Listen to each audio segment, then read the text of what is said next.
네, 여러분 안녕하십니까? 최보선입니다. 오늘은 여러분과 함께 개성공단의 경험과 남북경협의 실태에 대해서 같이 얘기를 해보는 시간을 갖도록 하겠습니다. 사실상 이 남북경협은 개성공단이 진행될 때, 개성공단 프로젝트가 진행될 때 다른 여타의 남북경협은 대부분 작동되지 않고 있었습니다.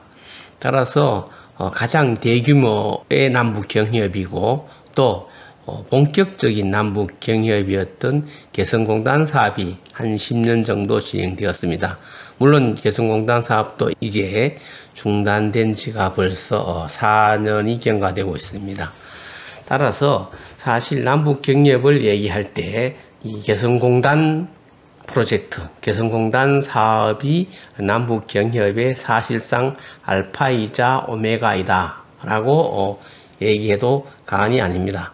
그래서 이 개성공단 사업, 개성공단 프로젝트의 경험을 중심으로 남북경협을 얘기하는 것은 남북경협의 전체를 얘기하는 것과 다름이 아니다, 이렇게 이해할 수가 있습니다. 따라서 오늘은 개성공단 프로젝트를 중심으로 전반을 살펴보고 조금 더 거기서 다루지 못한 여타의 부분을 보완적으로 남북경협이라는 큰 테두리 속에서 잠시 더 언급하는 그러한 식으로 얘기를 같이 진행해 보도록 하겠습니다. 그래서 오늘 저와 함께 얘기할 순서는 제일 먼저 남북경협의 이론적 배경을 먼저 살펴보도록 하겠습니다. 물론 남북경협이 하나의 어떤 이론을 바탕으로 해서 그 이론을 현실에 적용한 그런 것은 아닙니다. 하지만 남북경협도 국가 간의 경협, 또 어떻게 보면 적성국 간의 경협, 이런 것들도 국제정치학에서 하나의 이론이 있습니다. 따라서 어떤 이론이 성립하고 정책이 시행된다든지 아니면 정책을 시행하고 난 뒤에 사후적으로 이론을 보완했다든지 이런 선후 관계를 얘기하는 것은 어폐가 있습니다만 어찌됐든 그 이론적 그런 배경과 어떤 정책의 실험, 이것이 서로 이렇게 이인삼각처럼 서로 간의 어떤 시너지 효과, 서로 간의 주거니 받거니 하면서 상호 발전돼 왔다고 할 수 있습니다. 따라서 남북경협도 이런 이론적 배경을 가지고 있다라고 생각할 수 있습니다. 이어서 제가 모두에 말씀드린 것처럼 남북경협의 간판 스타, 대표적인 남북경협이라 할 수 있는 개성공단 사업, 한 10여 년 동안 진행된 개성공단 사업의 어떤 성과와 어떤 그 교훈, 또 우리가 개성공단 사업이 어찌되었든 중단되어 있고 이것이 재개 여부가 불분명합니다만 우리가 10여 년 동안 세계가 부러워하는 대표적인 경협사업인 개성공단 프로젝트를 시행하면서 우리가 미처 깨닫지 못했던 것, 또 나타난 문제점, 또 향후 또 개성공단 사업이 재개되든지 아니면 다른 형태의 경협이 제어되었을 때 우리가 받아들일 수 있는 시사점이 무엇인지 이런 것들을 한번 같이 하나하나 얘기해 보도록 하겠습니다. 이후 이 개성공단 사업으로 대표되는 남북경협의 어떤 그런 실태와 유의사항에 대해서 얘기하도록 하겠습니다.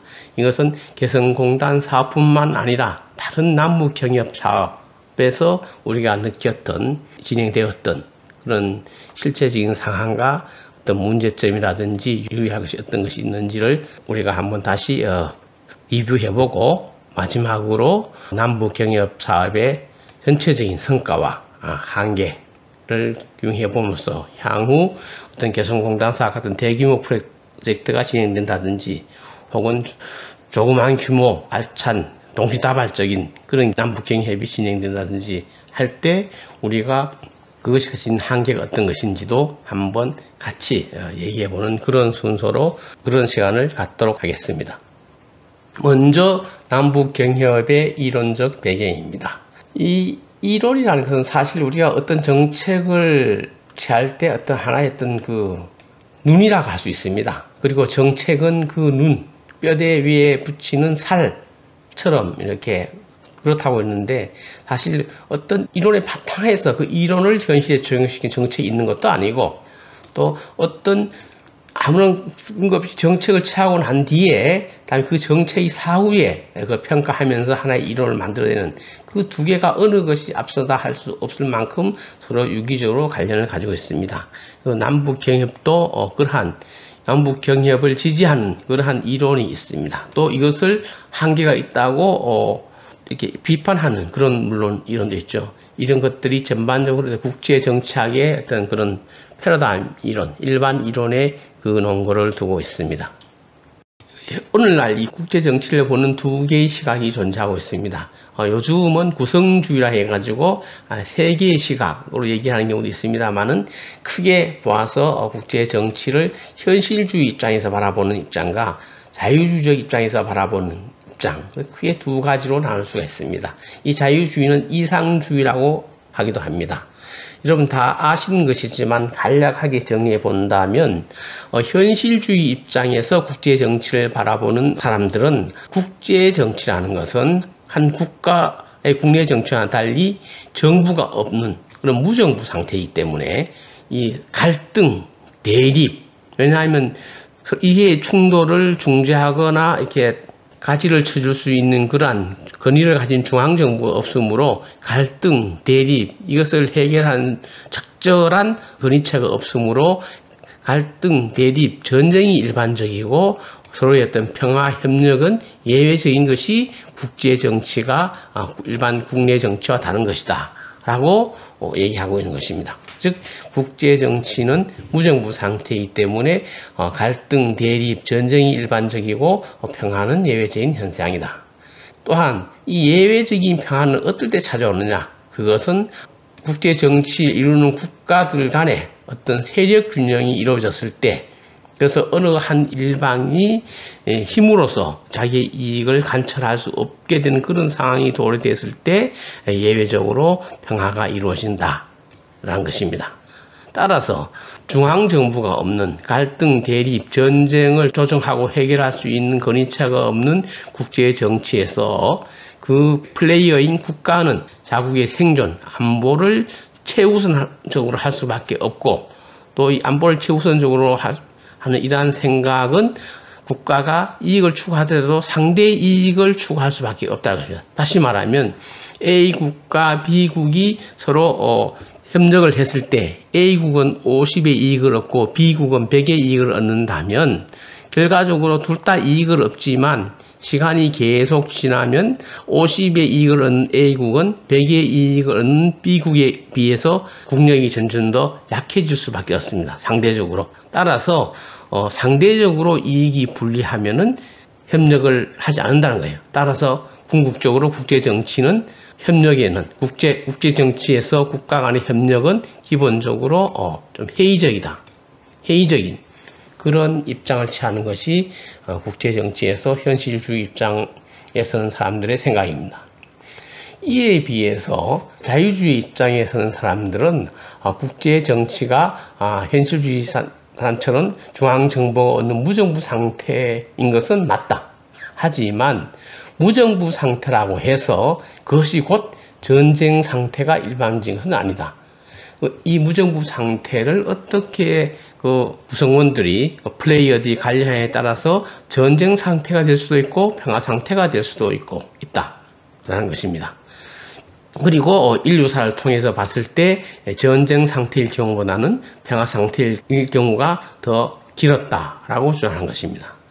따라서 무정부 상태인 국제정치를 전쟁 상태로 될 수도 있고 평화 상태로 될 수도 있는데 이 평화는 어떤 세계 정부를 만듦으로써 또 유행 같은 그런 거죠. 어떤 평화, 갈등, 대립을 조정할 수 있는 그런 기구체를 만듦으로써 아니면은 보편적인 국제제도, WTO 체제라든지 그것은 물론 경제 무역에 관한 것입니다만은 또 핵 비확산 체제라든지 이런 국제제도를 통해서 또 서로 간의 비교 이익을 통한 상호 의존을 통해서 평화 상태를 만들어낼 수 있다는 것입니다. 따라서 자유주의자들은 국제정치에서의 국가는 안보를 최우선으로 하지만 자국의 이익 추구도 안보에 못지않게 관심을 가지고 있다는 것입니다.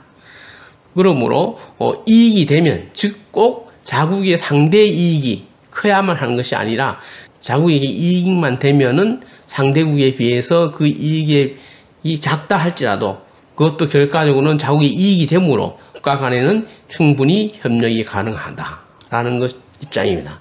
다시 말하면 자유주의에 속하는 그런 자유주의에서 바라보는 국제 정치는 국제 정치를 이루는 플레이어 국가들이 어떠한 메커니즘을 통해서 협력과 평화의 제도를 만드느냐라는 것에 더 관심을 가지고 있는 것입니다.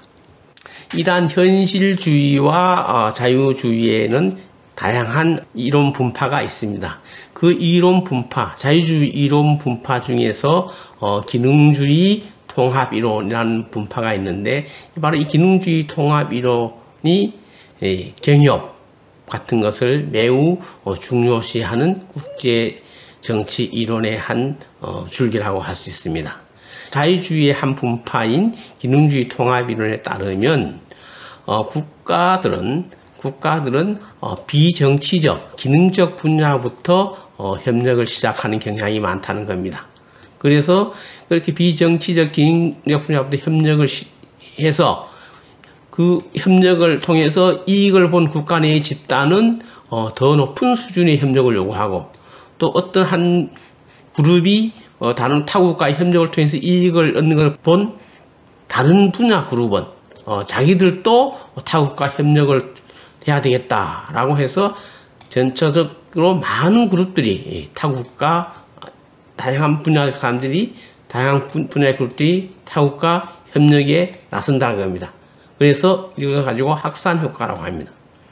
이렇게 타국과 국가 간의 협력이 점점 더 확산되고 하다 보면은 여러 분야에서 국가 간 협력을 통해서 이익을 얻는 것이 일상화되고 그렇게 되다 보면은 국가 간의 협력이 하나의 간성처럼 된다는 것입니다. 이렇게 하다 보면은 결과적으로는 점점 더 이제는 비정치적, 기능적 분야뿐만 아니라 정치적, 군사적 분야의 협력도 모색하게 되고 따라서 정치적, 군사적 분야의 협력을 모색하기 위해서는 이것을 다룰 수 있는 관리기구, 정치적, 군사 분야 협력을 관리기구, 즉 통합을 위한 기구겠죠. 를 요구하게 된다는 겁니다. 이런 기능주의 통합 이론에 따라서 협력이 확대되고 심도가 깊어진 대표적인 나라가 유럽연합이라고 이들은 주장합니다. 다시 말하면 제일 처음에 유럽 석탄 철강 공동체에서 시작해서 더 분야가 점점 더 확대되어서 경제 공동체까지 또 더 확대돼서 유럽 공동체 나아가서 화폐가 통합되고 국경선을 철폐하고 유럽 의회와 유럽 집행이사회까지를 탄생시킨 EU 유럽연합까지 발전한 이러한 EU의 어떤 통합의 역사, 과정을 기능주의 통합 이론에 따라서 잘 이해되고 있다라고 주장하는 것입니다. 다만 이 기능주의 통합 이론에 따라서 이 통합의 과정이 작동하기 위해서는 수미 일간 처음부터 끝까지 지속적인 평화 상태가 확보되어야 합니다. 이 과정에서 어떤 평화에 위협이 되는 요인들이 그 속에 내재되거나 갈등이 야기된다면, 심각한 갈등이 야기된다면 기능주의 통합이론이 주장하고 있는 이러한 어떤 확산 효과와 학습 효과를 통한 협력의 심화, 궁극적인 통합까지는 어렵다는 것입니다. 남북 경협이 바로 이 기능주의 통합 이론이 요구하는 이러한 논리에 따라서 비정치적인 경제 분야부터 협력을 확대해가지고 그 협력을 사회 문화, 문화 분야, 역사, 학술 분야로 확대되고 궁극적으로는 정치, 군사, 안보 분야까지 해서 점진적인 통합의 과정을 거쳐서 남북이 통일된다라는 그런 이상을 가지고 시작되었다라고 할 수 있습니다. 다시 말하면 남북 경협은 이 기능주의 통합 이론과 서로 상호 큰 연관을 가지고 있는 정책으로 이해하시면 되겠습니다. 그래서 이러한 그 자유주의적 시각 또는 기능주의 통합 이론적 시각과 선이 다 있는 남북 경협 사업 중에서도 대표적인 통일을 이룩한 독일까지도 부러워했던 이 개성공단 사업을 중심으로 남북경협을 하나하나 따져보도록 하겠습니다. 이것이 중지될 때 개성공단의 전경입니다. 원래 이 개성공단 사업은 고 정주영 회장이 처음에 구상할 때는 단순히 공단을 조성한 사업이 아니었습니다. 이 개성 인근 지역의 산업 제조 공단 지수로서 약 한 800만 평. 다음에 어떤 주거, 다음에 위락, 체육, 오락 그런 시설로서도 한 400만 평. 다음에 현 개성 지역을 포함한 역사, 문화, 관광 그걸 한 800만 평. 여기서 도합 약 2천만 평에 이르는 대규모 어떤 그런 북한 개성 인근 지역의 생산과 생활, 다음에 레크레이션, 레저, 다음에 역사, 문화, 관광을 아우르는 하나의 어떤 전범이 되는 그러한 도시를 일단 만들고 이 사업의 성과를 바탕으로 해서 다시 뭐 함흥이라든지 원산이라든지 이렇게 북한 정력에 이렇게 거점이 되는 그런 프로젝트를 하나하나 성공시킨다면 남북 간의 경제적 격차 이런 것도 해소해 가면서 궁극적으로 평화적인 큰 후유증이 남기지 않는 통합의 과정을 거칠 것이다 라는 생각에서 이런 거대한 프로젝트를 출범시켰습니다. 그러나 유감스럽게도 그러한 애초에 그런 획기적인 비전에 부합되지 않게 공단 800만 평 정도 했던 공단의 100만 평 제 1단계로 100만 평 지역만 이것도 완전히 다 한 건 아닙니다. 100만 평 지역의 부분만 하고 약 124개의 우리 기업들이 가동하다가 10여 년 동안 가동하다가 지금은 중지된 그런 어찌 보면은 현재로서는 실패한 그러한 사례로 남겨져 있는 것입니다. 정말 아쉬운 것. 이 개성공단이 100만 평 분지에 들어선 우리의 공단입니다. 요것이 이제 그 송악산입니다. 이 개성의 송악산. 이 북한산도 이것을 마녀산이라고 하더라고요. 이 할머니산이라고도 하고, 마늘대가 바로 요 아래에 있는데, 이 할머니가 이렇게 머리를 풀어 헤치고 누워있는 것다. 그래서 마녀산 또는 할머니산 이렇게 합니다. 어찌됐든 북한 지역 내에 가장 첨단적인 생산시설이었던 개성공단 사업이 이러한 모습을 현재 가지고 지금 가동 중지된 지가 지금 4년을 경과하고 있습니다. 그럼 이 개성공단 사업이라는 것은 결과적으로 한마디로 요약하면은 북한의 토지와 노동력, 우리의 자본과 기술을 결합시킨 그런 경험입니다. 그래서 우리가 개성공단 전체를 인프라 투자를 한 겁니다. 개성공단을 우리가 조성했던 것입니다. 따라서 이렇게 대규모 남북 경협의 어떤 시초인 이 개성공단 때 우리가 인프라 투자를 했던 그러한 경험을 다시 한번 리뷰해 본다면 향후 남북 경협에서 인프라 투자할 때 우리가 어떠한 시사점을 얻을 수 있는지를 요약할 수 있기 때문에 이끌어낼 수 있기 때문에 그 부분을 먼저 살펴보도록 하겠습니다. 개성공단의 인프라 시설은 크게 두 가지로 나눌 수 있습니다. 하나는 생산 관련되는 것, 하나는 이 생산을 효과적으로 하기 위한 지원과 시설이었습니다. 생산 기반 시설의 대표적인 것이 통신, 전력, 다음에 정배수장, 다음에 폐수종말처리장과 폐기물 소각장입니다. 어떤 공단 생산을 하기 위해서는 전기와 물이 제일 필요하죠. 이것이 핵심입니다. 전기와 물이 제일 핵심이 필요하고 모든 생산 시설의 기본 인프라의 핵심은 바로 전기와 물입니다. 다음에 생산을 하고 난 뒤에 우리가 어떤 생산을 하고 나면 어쩔 수 없이 여러 가지 환경적인 문제가 있는데 그 환경 문제를 처리하는 것이 바로 이 두 가지입니다. 그리고 우리가 어떤 생산하고 이렇게 할 때는 인력의 안전, 다음에 여러 가지 어떤 설계 도면의 이 확보, 여러 가지 그런 것 때문에 이 통신이 제일 먼저 시작되는 모든 공단이라든지 경협을 하기 위해서는 제일 먼저 통신이 들어가는 겁니다. 통신이 들어가야 서로 간에 의사소통을 할 수가 있고 신변 안전을 확보할 수 있고 비상시에 어떤 대처를 취하고 있기 때문에 어떤 우리의 공단을 하든지 어떤 경영 프로젝트를 하든지 이 통신이 제일 먼저 들어갑니다. 그리고 난 뒤에 이 생산에 불가피한 전기와 물, 다음에 환경 문제 이렇게 들어가는 것입니다. 다음에 여기서 이제 생산하기 위해서는 사람들이 사니까 병원이라든지, 그다음에 북측에 관련해서 사회주의 제도라든지 타가소, 이것은 이제 조금 이따 나오겠습니다만 이 사회주의적인 제도죠. 북측 노동력을 하기 때문에 사회주의에서는 육아와 교육을 사회가 담당하는 것이 기본이기 때문에, 그리고 어떤 소방서, 기술교육과 종합지원센터 이런 것들을 우리가 개성공단의 지원신설로 투자를 했던 것입니다. 제일 먼저 얘기했듯이 제일 먼저 들어가는 것은 당연히 통신이죠. 이 통신이라는 것은 그 사업을 처음에 시행할 수 있도록 할 수 있겠고, 다음에 그 들어가 있는 우리 인력의 안전을 확보할 수 있고, 일단 모든 것 하기 위해서는 그 가장 신경과 같은 것이 바로 이 통신입니다. 근데 이 개성공단 사업을 하면서 우리는 KT 한국통신의 개성지사를 설립해 가지고 유선 전화와 팩스 1300회선을 운영했던 것입니다.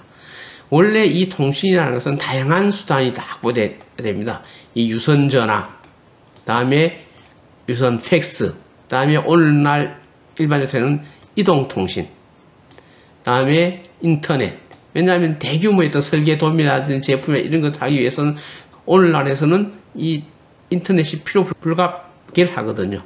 다음에 비상통신, 또 어떤 비상통신망으로서 위성통신과 인마세트, 국제회사통신, 인마세트, 인터내셔널 마린 세틀라이트, 이것이 갖춰져 이러한 종합적인 체계가 다 갖춰져야만 공단 자체도 원활하게 운영되고, 무엇보다도 우리 인력, 접근 국가 내에 우리의 통제 바깥에 있는 지역에 근무하고 있는 우리 인력의 안전이, 비상시 안전이 확보되는 것입니다. 이 통신망에서 유리되어 있다면 행방을 알 수 없지 않습니까? 그죠? 이 캐도 사업을 할 때 북한에서 캐도 인력들이 평양을 통해서 중국을 통해서 한국으로 들어왔었는데, 이 심포를 떠나서 평양거로 가는 과정에 북한에서 집중호우가 생겨가지고 북측에 큰 홍수가 났습니다. 대부분 도로가 유실되고. 그런데 이 심포에 있었던 우리 캐도 인력들은 평양을 향해 떠난 캐도 인력들의 안전 통신이 없었어요. 통신 방법이. 그래서 이들의 안전을 우리가 알 수가 없었습니다. 예를 들어서 남북 경협 사업에서도 우리 인력의 안전이 항시적으로 확보되지 않는, 다시 말해 통신이 두절되면 그것은 그 자체로서의 문제일 뿐만 아니라 그것으로 인해 가지고 경협 사업 전반에 대해서 여러 가지 비판과 회의가 제기됩니다. 따라서 늘 총체적인 통신망은 항상 확보되어 있어야 되는 것입니다. 개성공단 사업에서는 기본적인 것은 확보되어 있었습니다만은 아까도 얘기했듯이 이러한 부분은 확보되지 않았습니다. 그래서 개성공단 사업의 인프라에서 통신 부분은 약간의 문제점을 가지고 있다고 할 수도 있습니다. 따라서 향후 남북경협 사업이 진행되거나 이렇게 할 때는 이러한 총체적인 통신망, 그래서 우리 인력의 안전과 효과적인 경협 사업에 추진할 수 있는 그러한 인프라로서 통신 부분이 다 완비될 수 있도록 하는 그러한 대북 협의와 우리의 의지가 굉장히 중요하다 하겠습니다. 다음에 두 번째는 전기입니다. 전기. 모든 생산시설에서 제일 중요한 것이 아까도 얘기했듯이 전기와 물이라고 했지 않습니까? 이 전기는 그 절대적인 양도 중요하지만 질도 중요합니다. 일정한 전압과 주파수를, 그래야만 고급 제품을 만들 수, 오늘날 하이테크 산업에서는 고질의 전기가 굉장히 중요합니다. 유감스럽게도 북한 경제, 북한 산업이 다시 회생하지 못하는 가장 큰 이유 중에 하나가 이 전기가 부족하고, 특히 고질의 전기가 턱없이 부족하다는 것입니다. 따라서 북한이 가장 아쉬워하는 것이 바로 전기입니다. 그래서 북한이 지금은 좀 달라졌다고 평가합니다만은 북한의 경수로 발전소와 북한 핵의 포기를 서로 이렇게 트레이드 할 때 북한이 고질의 전기인 경수로 발전소를 북한 지역 내에 지어주는 것을 그렇게 원했던 것입니다. 사실인지 아닌지 모르겠습니다만 북한은 고질의 풍부한 전기가 있으면 자기들의 경제를 회생시킬 수 있다고 생각하는 것 같습니다. 그래서 이 전기에 대해서 매우 목말라하고 그렇게 하고 있는 겁니다. 그 얘기를 뒤집어 보면은 이 전기야말로 우리가 북한이 개혁되고 개방되고 또 민생을 살피고 또 우리와 협력할 수 있는 그런 새로운 길로 나오도록 하는 굉장히 강력한 수단이 되는 것입니다. 따라서 우리에게는 전기는 북한에 대해서 강력한 전략적 무기가 된다는 것이죠. 그래서 향후 남북 관계를 발전시킴에도 이 전기 문제를 고리로 해서 어떻게 서로의 어떤 요구를 충족시킬 수 있는 그 방안을 찾는 것이 매우 중요합니다. 그래서 따라서 이 전기는 함부로 북한에 주거나 이렇게 할 수는 없습니다. 왜냐하면 남북 관계의 발전에 기여하는 방향으로 우리의 전기가 쓰여지는 것이 바람직하기 때문입니다. 그래서 개성공단을 시작했을 때도 물론 개성지역이 2천만 평처럼 그렇게 확대됐을 때는 북한 지역 내에서 생산되는 전기, 다시 말하면 북한 지역 내의 발전소 같은 것이 필요했지만 초기 단계에서는 이 남측에서 송전하는 방식으로 개성공단에 전기를 공급했습니다. 그래서 그 개성공단 내에 평화변전소를 만들고 200만 킬로와트의 공급 능력을 가진 평화변전소를 만들고 우선은 10만 킬로와트를 개성공단에 공급했던 것입니다. 10만 킬로와트도 충분했었습니다. 혹자들은 이때 20만 킬로와트 공급 능력을 가지고 있었기 때문에 더 많이 공급해서 개성 시내에도 이렇게 전기를 해주면 어떻냐라고 생각하는 사람도 있었습니다만은 그것도 한 방법입니다.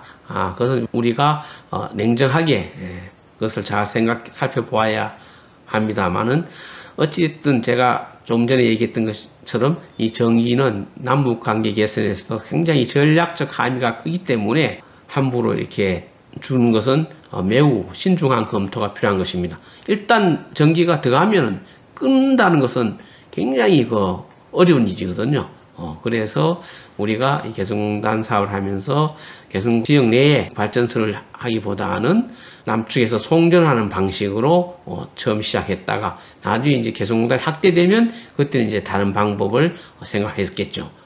어찌됐든 앞향으로도 이 남북 경협 사업 이런 것을 할 때 이 전기 문제를 어떠한 스탠스에서 어떠한 포지션에서 접근하는가는 늘 우리가 심사숙고해야 할 그런 부분이다 라고 있습니다.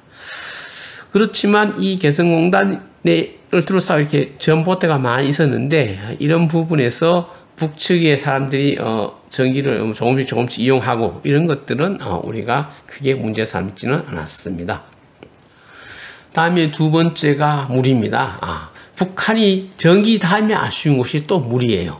사람들은 그걸 이해를 하지 못하는데 실제로는 북한이 매우 물이 부족한 국가입니다. 특히 양질의 물은 더더욱 부족한 그런 국가입니다. 잘 아시는 것처럼 우리나라는 여름 우기 때 집중적으로 비가 오고 그 이후에는 굉장히 건조합니다. 그래서 이 여름 우기 때 물을 가두어 놓는 그런 것이 굉장히 중요한데 북한은 그러한 시설이 매우 부족합니다.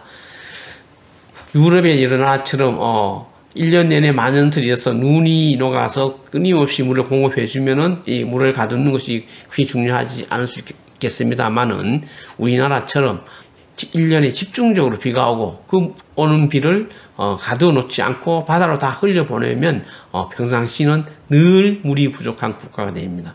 우리 남쪽도 사실상 물이 부족합니다.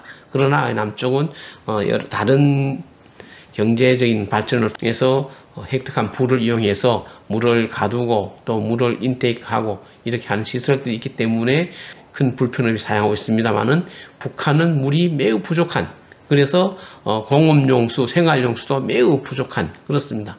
혹시 여러분들이 북한을 갈 기회가 있으면 북한 주민들이 얼마나 열악한 물을 사용하고 있는가를 두 눈으로 목격할 수가 있습니다. 북한이 물이 이리 부족하다 보니까 제가 캐도에 있을 때 보니까 북한에서 이 부족한 물을 한동안은 이 간정, 즉 간정을 뚫어서 지하수를 이용해서 많이 해결했던 모양입니다. 그런데 이 간정을 통해서 물을 이용하는 경우는 그 이후에 사후 처리를 잘해야 되는데 일부 북한 지역에서는 이 사후 처리가 제대로 되지 않아서 많은 지하수 부분이 오염되어서 그 물 부족을 오히려 더 심화시키는 그러한 현상을 보이고 있었습니다. 따라서 이 생활용수로, 공업용수로 언제나든지 활용할 수 있는 이 정수된 물, 이것은 북한으로서는 매우 중요한 그런 것입니다. 개성공단에서도 사실 이것이 굉장히 중요했습니다. 개성공단 사업이 종료되고 난 이후에 북한의 개성 주민들이 가장 아쉬워한 것이 바로 이 개성공단에서 정수된 물을 받지 못한다는 것이었습니다. 이 개성공단에 대해서 북한 주민들이 가장 좋아한 것이 개성공단에서 이 정수된 물을 받는 것이었어요. 개성공단 정배수장은 하루 3만 톤의 물을 정수한 능력을 가지고 있었는데 그 중에서 공단 내에서 사용한 것은 5천 톤에 불과했습니다. 나머지 2만 5천 톤은 개성 시내 주민들에게 전기와는 달리 공급했던 것입니다. 따라서 이 개성 시내 주민들은 수도꼭지만 틀면 물이 콸콸 쏟아지는 이런 정수된 물을 사용하는 것을 개성공단 사업에 대해서 무엇보다도 좋아했고 그렇습니다만은 지난번에 북한이 남부 연락사무소를 파괴한 이후에 개성공단의 정수된 물을 북한 개성 지역 주민들에게 배수하지 않고 있습니다. 그래서 굉장히 아쉬워할 것 생각됐는데 어찌됐든 개성공단 사업을 하면서 우리가 개성공단 사업이 가져온 그런 부수적 효과가 중에서 가장 큰 것이 우리 개성공단에서 우리가 공단 용수로 사용하기 위해서 지었던 이 정배수장에서 정수된 물을 개성 주민들에게 공급함으로써 그들로부터 얻었는 그런 민심이 정말로 중요했다 이런 것입니다. 따라서 향후 다른 지역에 개입을 할 때도 이 정배수장 문제는 북한 주민의 민심 또 생활의 질을 북한 주민의 삶의 질을 개선한다는 그런 측면에서도 보다 적극적으로 접근하는 것이 필요하다고 생각합니다. 다음에 폐수 종말 처리장입니다. 개성공단 사업을 시작하면서 이 폐수 종말 처리장과 다음에 나올 폐기물 처리장을 미리 굉장히 초기부터 시설하는 데 대해서 북한 주민이라든지 우리 기업들은 의아하게 생각했습니다. 하지만 이것은 시사하는 바가 큽니다. 많은 북한 주민들과 우리 기업들 또 외국의 그런 인사들이 개성공단 사업을 단순히 이 북한의 저임을 이용한 우리의 어떤 의도라고 생각한 사람이 많았습니다. 그래서 공단을 국제적인 공단 이런 것으로 육성하지 않고 북한의 어떤 싼 노동력과 토지 임대료를 활용해서 한계에 직면한 우리 기업의 어떤 출로를 여는 그러한 것으로 생각했던 그런 많은 사람들이 기업인도 있었고 외국인도 있었습니다. 하지만 이 폐수 종말 처리장과 폐기물 처리장을 초기부터 국제적인 수준과 규모로 갖춘 것으로 개성공단에 시설하는 것으로 보고 이 남측 정부가 남측이 대한민국이 개성공단을 단순히 어떤 자기의 경제적 이익을 위해서 하는 것이 아니고 국제적인 공단 남측의 어떤 환경 기준, 국제적인 환경 기준을 만족시키는 그러한 제대로 된 그런 공단을 산업시설을 북한 지역에 건설하려 하는구나 라고 이해를 하게 되었던 것입니다. 그래서 기업인들도 자기들의 각오를 새롭게 하고 대외적인 외국인들도 개성공단을 다른 시각으로 볼 수 있는 그런 효과를 거뒀습니다. 지금은 우리나라 같은 경우는 어떤 공단 제조시설 할 때는 이 환경 문제를 가장 우선시하는 그런 국가가 되어 있죠. 그래서 이 개성공단도 그때부터도 개성공단 시작할 때도 비용이 많이 들고 인프라 투자 비용이 많이 올라가지만 이 폐수종말 처리장과 폐기물 처리장을 함으로 인해서 개성공단이 국제적 환경 기준을 충족시킬 수 있는 그런 공단으로 자리매김하고 출발할 수 있게끔 한다는 그러한 우리의 의지를 담고 있었던 인프라 시설이 바로 이 폐수종말 처리장이었습니다. 이 폐수종말 처리장은 하루 15,000톤 충분하게 처리할 수 있는 그런 시설이었어요. 그래서 여기서 여담입니다만은 폐수종말 처리장, 대부분의 산업시설이 가지고 있는 폐수종말 처리장의 마지막 폐수 처리된 물이 강이나 바다로 나가기 전에는 대부분 연못을 가지고 있습니다. 이 개성공단의 폐수종말 처리장에 직접 있는 연못은 반도지라고 해서 한반도 모양을 딴 그러한 연못이었습니다. 이 연못에는 대부분 최소한 2급수 이상에서만 살 수 있는 물고기를 기르고 있어요. 그래서 여기서 폐수 처리된 물이 2급수 이상 되는 그런 물임을 눈으로 목격하게끔 그렇게 하기 위해서 이 개성공단 내에도 이 반도지를 만들고 거기에서 2급수 이상에서 생존할 수 있는 그런 물고기를 길렀던 것입니다. 그래서 처리해가지고 북한의 성천강으로 내보냈습니다. 다음엔 폐기물 소각장입니다. 이 공단을 하면은 제일 중요한 것이 이제 생산에서는 전기와 물이고, 그다음에 생산기기 시설이 있을 것이고, 반드시 제조소에는 폐기물과 폐수가 나오지 않습니까? 그죠? 폐수 종말 처리장을 했고, 그다음에 이 폐기물 문제는 공단을 처음에 공장을 지을 때도 그렇고, 제품을 생산할 때도 그렇습니다. 그래서 이 폐기물 소각장 문제는 북한에 있기 때문에 일부 폐기물은 북한에서는 그 폐기물을 자기들에게 주면은 자기네들이 처리하겠다. 그리고 처리하는 비용을 받아가는 것을 북한이 매우 희망했습니다. 그리고 개성공단도 환경 문제를 일으키지 않는 그러한 폐기물은 북한에 주어서 우리가 비용도 절감하고 또 그렇게 처리했습니다. 또 어떤 환경 문제를 유발하고 이러한 것들은 북한으로부터 처리하는 것이 굉장히 중요합니다. 북한을 처리하면 우리가 비용이 많이 절약되지만 그러나 그것은 국제적 환경 기준에 걸맞는 공단으로 유상하던 우리의 의지에 맞지 않기 때문에 이 폐기물 소각장을 만들어서 여기에서 반드시 처리하게끔 이렇게 했던 것입니다. 또 어떤 것들은 좀 말씀드리기가 좀 조심스럽습니다만은 제일 처음에 캐도 사업장은 한경남도 신포지구에 있었지 않습니까? 그죠? 그래서 거기서 생산된 폐기물을 다시 국내로 들어와 가지고 처리하는 데는 비용이 굉장히 많이 들었습니다.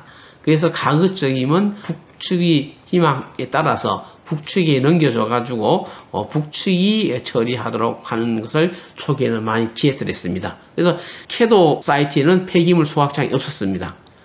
그런데 이렇게 하다 보니까 이 폐기물을 이 환경 기준에 정확하게 따라서 처리하는지가 조금 우리가 확신할 수가 없었고, 또 일부 폐기물은 의도치 않은 쪽으로 사용되는 것을 우리가 알게 되었습니다.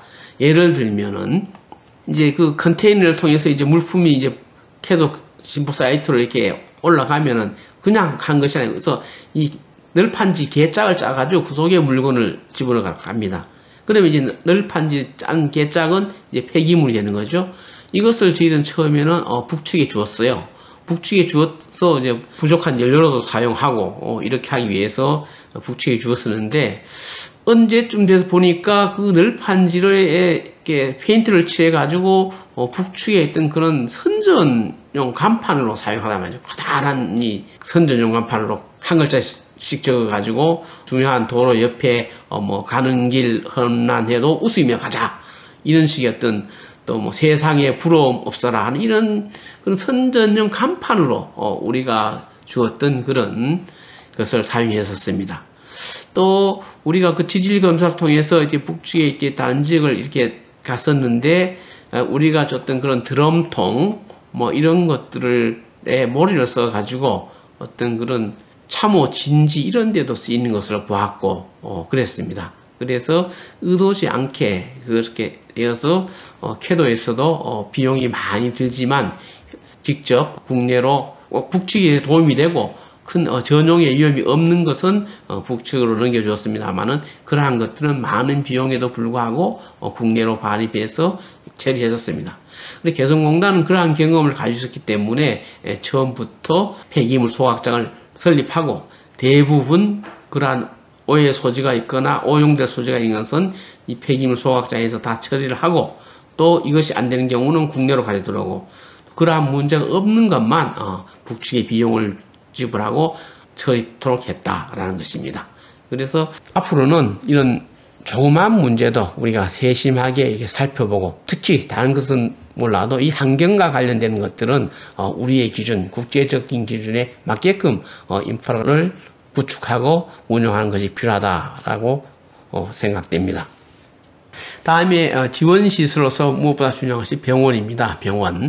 병원은 처음에는 그린 닥터스라고 하는 어떤 자원봉사단체에서 맡다가 나중에는 그것이 안정적이지 않다 해서 우리 남측에 있는 병원이 의사가 이렇게 순환 근무하는 식으로 개성공업지구의 병원을 운영했습니다.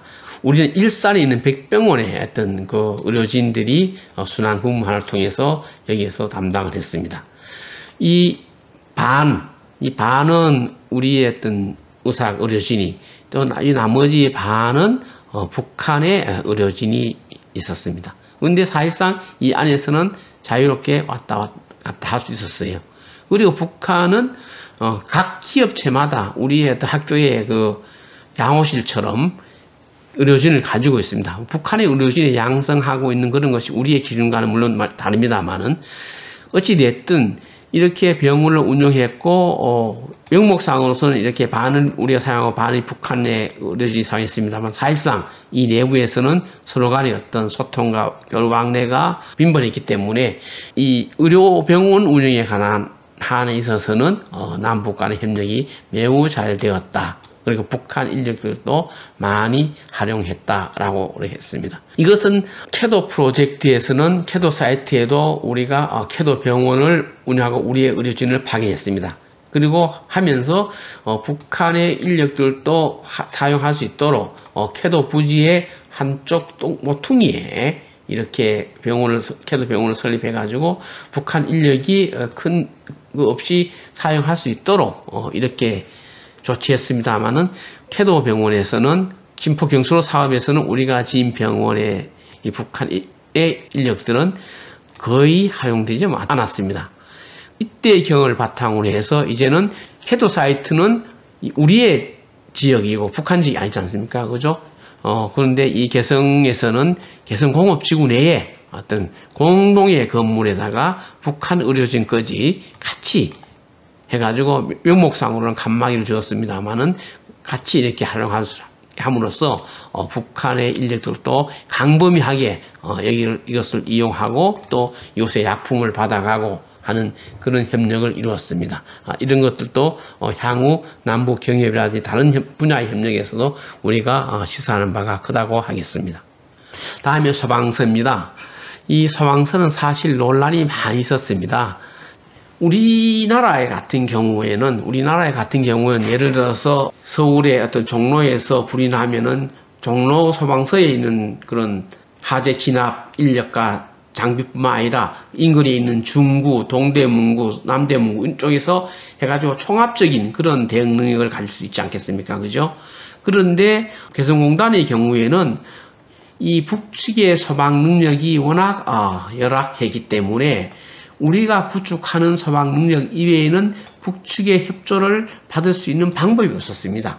그래서 개성공단 내의 소방서는 소방 지휘차량 1대 외에 소방차량 8대, 그다음에 소방 인력 약 40명이라는 굉장히 그 지역의 인원수와 지역의 규모에 비해서 큰 소방서를 운영했습니다.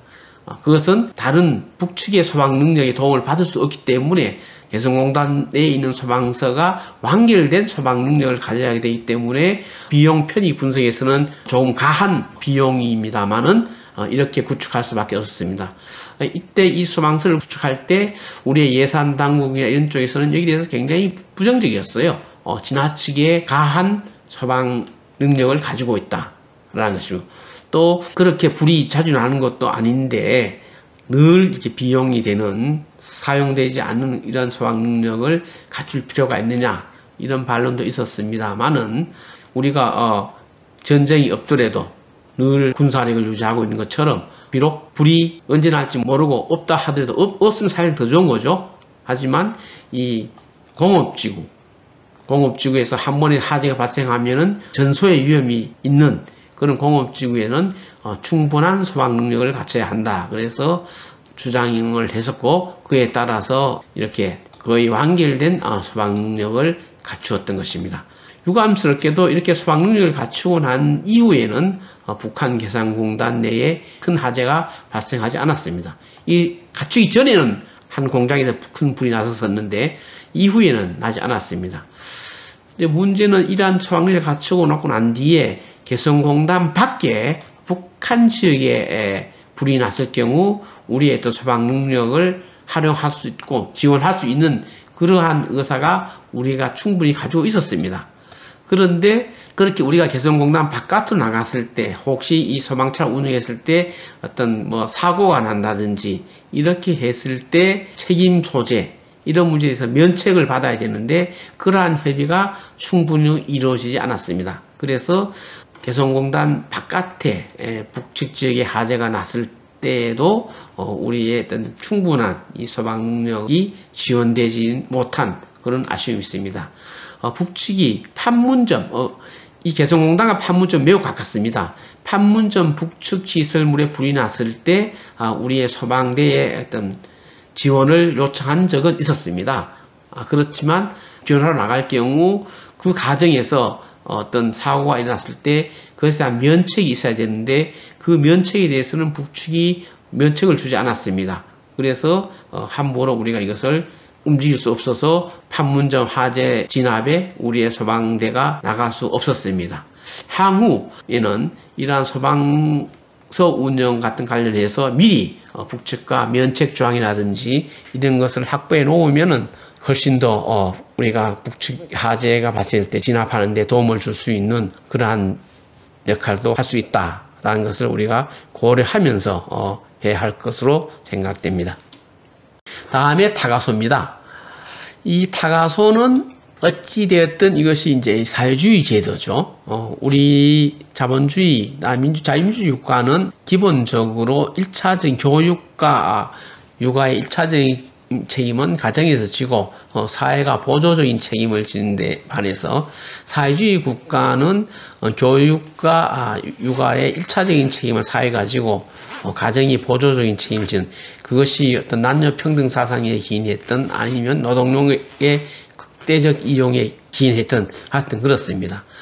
이 개성공단에 진출한 우리 기업들이 필요한 노동 인력의 대부분은 북측의 20, 30대 여성 노동자입니다. 그래서 이 영유아 문제가 있었고 그래서 약 54,000명의 북측 근로자 중에서 70%가 여성이었고 그 여성들에 딸린 영유아가 3,000명이 넘었습니다. 3,000명이 넘었었는데 처음에는 우리가 이 개성공단 내에 이 타가소를 지어주는 것을 조금 꺼려했습니다.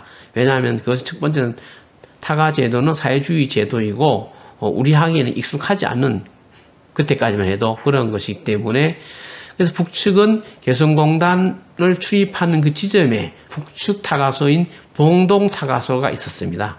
이 봉동타가소에서 한 2,400명 정도, 적정 수용 인원은 한 1,000명 정도였습니다만은 2,400명 정도를 수용하고 나머지 초과되는 인원에 대한 타가소가 필요하다고 해서 우리가 개성공단 내에 600여 명이 들어가는 타가소를 우리가 설립했습니다. 근데 이 타가소와 봉동 타가소에는 당연히 우리가 훨씬 더 시설이라든지 여러 가지 여건이 좋았겠죠. 그래서 북측 여성 인력들은 가급적 우리 타가소에 영유아를 맡기려고 했었습니다. 근데 사실 이제 기업들도 처음에는 타가소를 개성공단 내에 하고 여기에 대한 비용을 기업이 부담하는 데 대해서 굉장히 꺼려했습니다만은 이 타가소가 이렇게 운영되고 나니까 북측의 여성 근로자들이 봉동 타가소에 타가하는 것보다도 훨씬 더 근로자의 손실이 줄어드는 거예요. 그래서 나중에는 우리 기업들이 이쪽에 개성공단 안에 타가소를 지어주는 것을 매우 희망했었습니다. 그래서 제2 타가소를 아주 큰 규모로 짓는다는 계획을 가지고 있다가 실행되지 못하고 사업이 중단되었습니다. 어찌되었든 그래서 이 타가소 운영 같은 거, 이런 것은 자본주의 제도, 사회주의 제도를 떠나서 향후에는 이런 것을 훨씬 더 전향적으로, 적극적으로 이렇게 대처해서 보다 효율적인 남북 간의 협력 사업이 이루어지도록, 또 민족의 2세들을 이렇게 넉넉하고 좋은 환경에서 이렇게 보육하는 그런 것도 있으니까 우리가 이런 데 대해서는 좀 더 가감한 정책이 필요하다고 하겠습니다. 다음엔 기술교육센터입니다. 북측도 마찬가지고 우리도 마찬가지고, 우리가 개성공단 사업을 했을 때는 우리가 단순히 개성공단만 바라보고 우리가 개성공단 사업을 시작한 것도 아니고, 북측도 개성공단만 바라보지 않고 이 개성공단이 북한 경제의 어떤 발화점, 불쏘시개 역할을 이렇게 하도록 이렇게 생각을 했었습니다. 그래서 이 개성공단 내에 기술교육센터를 지어서 1차적으로는 개성공단에 들어오는 북측 노동 인력의 기술 습득을 하고, 거기에 머물지 않고 북한 내 다른 공장 기업소에 진출할 수 있는 그런 기술 인력을 양성해서 북한의 여타 다른 공장 기업소에 인력을 보내준다라는 그러한 서로 간의 그때 인식하에서 기술교육센터를 설립했던 것입니다. 큰 규모로. 그런데 실제로는 이 기술교육센터를 크게 좋은 시설을 가지고 짓고 난 뒤에 첫 시작도 한 명의 노동자도 기술교육을 시킨 적이 없었습니다. 쉽게 말하면 오픈을 하지 못했습니다. 우리는 이 기술교육센터에 파견되는 교관의 인건비 때문에 그랬습니다. 우리는 이 기술교육센터이기 때문에 우리 교관에 의한 기술 기능 습득 위주로 생각을 했고, 반면 북한은 첨단 기술, 고급 기술의 어떤 그런 전수장소로서 생각했고, 또 북측은 당연히 이 교육이라든지 이런 것을 우리 쪽 인력으로부터 교육을 받는 것에 대해서 매우 싫어합니다, 북한은. 그러다 보니까 북측 교관으로 한쪽으로 결정이 됐고, 또 그 교관도 북측은 김책공대라든지 김책공대 교수들로 교관을 구성하겠다고 이렇게 얘기를 했고, 그것까지는 양해가 됐었는데, 문제는 당시 개성공단에 이렇게 진출했던 북측 근로자의 월 최저 노임이 50불이었습니다. 개성공단 처음 시작할 때는. 이 교관들한테는 그것보다가 10배에서 20배에 달하는 그런 인건비를 요구했습니다. 그렇게 협의가 진행되고 이러다 보니까 결국은 제대로 협의가 진행되지 못하고 이 기술교육센터가 문도 열지 못하고 시설만 덩그러니 짓고 지금 정지된 그러한 운명을 맞이했던 겁니다. 그래서 애초에 이런 것이 제대로 우리가 의도했던 그 본래의 목적과는 조금 거리에 있습니다만, 차라리 지금 와서 생각할 경우에는 북측의 생각을 그대로 많이 들어주고, 그래서 하다 보면은 북측도 깨닫는 바가 있을 것이므로 그때 다시 협의하고 보완하고 하는 방향으로 개성공단 내진 기술교육센터를 출범을 일단 시켰으면 어땠을까 하는 생각도 가져봅니다. 어찌됐든 남북 주민이 교육 이런 것과 관련해서는 굉장히 고려해야 할 사항이 많기 때문에 이러한 것들에 대해서는 우리 주민이 직접적으로 이용하지 않는 북측 주민이 이용하는 것이므로 이런 것들에 대해서도 우리가 향후에는 좀 더 적극적으로 우리가 대처할 필요가 있겠다라는 것입니다. 이렇게 좋은 기술교육센터를 지어놓고 설비도 들어가고 실질적으로는 단 한 명도 교육시키지 못한 그러한 우를 우리가 개성공단에서 범했던 것입니다. 다음에는 종합지원센터입니다. 이 종합지원센터는 어찌 보면은 가정에서 말한다면 북측 지역에 있는 최첨단 건물을 할 수 있습니다. 최첨단 인텔리전스 건물을 할 수 있습니다. 우리가 이 종합지원센터를 개성공단 내에 지은 것은 개성공단에 있는 모든 인력들, 기업들, 이런 사람들이 이 종합지원센터에 들어오기만 하면은 모든 일이 원스톱 서비스로 다 해결할 수 있는 그러한 어떤 총본산으로서 이것을 계획했고 그래서 지었던 것입니다. 그래서 이 종합지원센터가 지어지고 난 뒤에는 개성공단 사업이 여러 분야에서 휘청거렸기 때문에 우리 일부 시설만 들어가서 활용되다가 지난번 개성공단 내에 있던 남북연락사무소가 북측에서 파괴되었을 때 여러분들 TV라든지 에서 보는 이 유리창이 와르르 떨어진 건물을 보지 않았습니까? 그죠? 그것이 바로 이 종합지원센터입니다. 이 종합지원센터 요 가까이에 남북연락사무소 있었습니다. 그래서 여러분 텔레비전 화면에 주로 나오는 것은 남북연락사무소는 이 연기에 가려 잘 보이지 않고 와르르 무너지는 것은 남북연락사무소 건물이 아니라 이 종합지원센터 건물의 이 유리 부분입니다. 그래서 사실 이 종합지원센터는 그때 상당히 훼손되고 파괴된 것으로 보이고 향후 개성공단이 재개되더라도 사용할 수 있을지에 대해서는 의문이 되고 있습니다. 이 금융, 세금, 다음에 레저, 다음에 행정, 인허가 모든 것이 여기서 다 이루어질 수 있도록 설계되었습니다만은 제대로 역할을 또 하지 못하고 많이 훼손된 그런 형편에 처해 있습니다.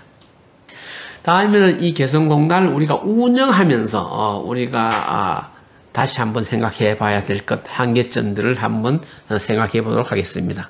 이 개성공단의 운영에 있어서 가장 큰 문제점은 이 적용 법 체계에 있었습니다. 이 개성공단은 남측의 자본과 북측의 어떤 토지 노동력이 결합된 것이기 때문에 이것을 지원하기 위한 남측의 법, 그다음에 북측의 법, 그리고 남북 간의 합의, 이런 세 개의 영역이 중첩되어서 개성공단 사업에 적용됐던 것입니다. 물론 기본은 개성공단의 이 북측 지역에 있는 우리의 자본이 투여되었지만은 기본적으로는 개성공단이 북측 지역에서 북한법에 적용을 받는 북측의 공단이므로 이것이 가장 기본입니다. 가장 기본. 이 개성공업지구법이 북한의 법인데 물론 이 법의 내용은 우리가 많이 대부분 만들어 주었지만 궁극적으로는 이 법을 운영한 주체하는 것은 북한의 법입니다. 북한의 법. 북한이 자기들의 주권의 전일적인 적용을 일부 양보하면서까지 해서 만든 북측법이고 우리 시행령에 해당하는 것이 개성공업지구 규정이고 또 시행 세칙에 해당하는 이러한 법 체계로 이 북측법입니다. 이것이 북측법. 이 북측법이 개성공단에 적용되는 기본법입니다. 그리고 그 적용 주체도 북측이죠. 그렇지만 여기만 맡겨둬서 우리 기업의 투자를 제대로 보장하지 못하고 이렇게 하기 때문에 이런 북측법 이외에도 어떤 개성공단에 있어서는 이 남북 간 합의서가 어느 정도 적용될 수 있도록 출입 체류라든지 투자 보장이라든지 이중과세라든지 이런 데한 합의서를 만들어서 개성공단의 안정적인 역할을 도모했고 거기에 대해서 여기에 위험한 지역인 개성에 진출한 우리 기업들을 여러 가지 지원하기 위해서 우리 내부에 우리 국내법이 있었습니다. 그렇지만 기본은 어디까지나 이 북측법이었고 문제는 이 북측법을 만든 개성공단 처음 시작할 때 북측법을 만드는 것은 우리 기업이 활동할 수 있도록 하는데 크게 어려움이 없도록 이 내용을 구성했습니다만은 개성공단을 운영하면서 북측이 자기들의 이해에 맞게끔 이 법을 자꾸 변경하려고 하거나 또는 해석을 자의적으로 이렇게 많이 하려고 하는 그런 의도를 보였기 때문에 이 법치주의에 익숙한 우리 기업들이 개성공업에서 기업을 운영하는 데서 많은 어려움을 겪었다라는 것입니다. 따라서 향후는 이런 것들을 할 때 남북 간의 이 법적 문제에 대해서 법적 인식에서 북한이 우리하고는 법치주의 국가 아니기 때문에 많이 차이 납니다. 이런 부분을 좀 더 정교하고 정밀하게 하고 난 뒤에 사업을 하는 것이 중요하다라는 것이 우리가 느꼈던 경험입니다. 다음 두 번째는 개성공업지구 내에 있는 우리 기업의 운영입니다. 우리는 당연히 우리나라 기업처럼 운영하려고 했고 북측은 북측 기업처럼 이렇게 운영하려고 이렇게 했습니다. 그런데 당연히는 못하지만 어쩔 수 없이 개성공업지구가 북한 내에 있기 때문에 기업 운영은 북측 방식으로 운영이 되었습니다.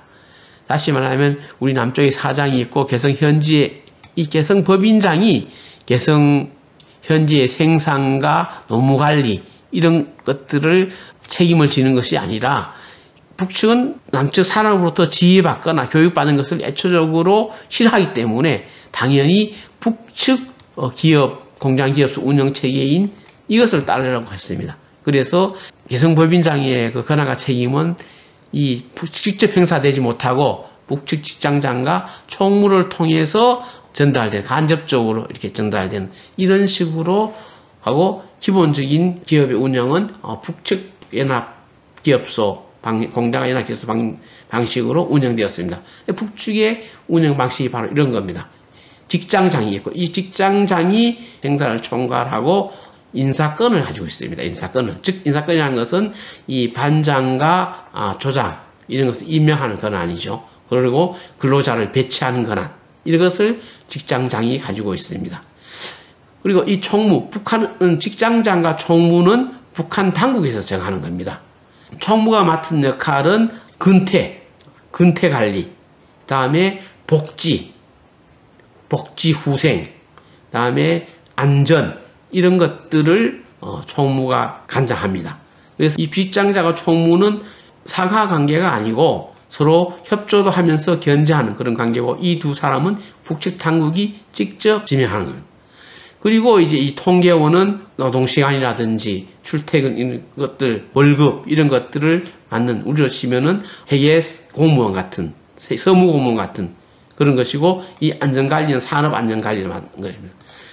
이렇게 하고, 우리 개성법인장은 인사권이라든지 노무관리권 이런 것이 없었습니다. 그런 것이 필요할 때는 북측 직장장을 통해서만 할 수 있는 그러한 북측 방식으로 기업이 운영되었던 것입니다.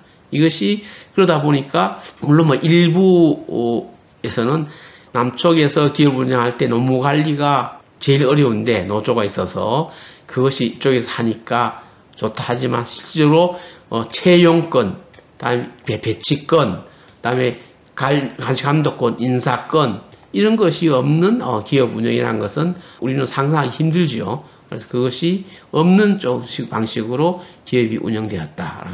향후 이 문제는 어떻게 풀지에 대해서는 정말 많은 연구와 노력이 필요한 것으로 생각됩니다. 그래서 이 법인장과 이 직장장, 이 관계를 어떻게 하냐에 따라서 이 기업의 운영 성과라든지 그것이 결정되는 그러한 것이 바로 개성공단의 남북경협에서의 어떤 경험이었다라고 이해할 수가 있습니다.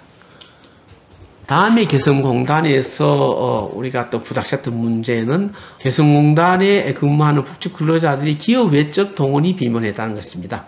북한의 어떤 각종 정치 교육 또 노력 동원으로 인해서 공단의 생산 차질이 늘 있어 왔습니다. 그래서 기업의 현지 법인장에 의한 한 약 15% 정도의 생산 차질이 있었다고 하는데, 뭐 그것은 정확한 통계는 잡을 수가 없고요. 먼저 이 북한의 농번기, 뭐 모내기라든지 주수기 이럴 때라든지 북한의 각종 건설, 뭐 댐 건설, 뭐 천일 전투 이렇게 한 거 있지 않습니까, 그죠? 그런 것. 그다음에 각종 정치 행사 등에는 개성 인근에서 대부분의 인력들이 개성공단에 출입하기 때문에 거기에 동원되고 차출된 북한의 일방적인 이러한 필요에 의해서 빈번히 이렇게 차출된 어떤 것입니다. 그리고 이 차출은 일방적인 기업의 통보로서 차출된 것.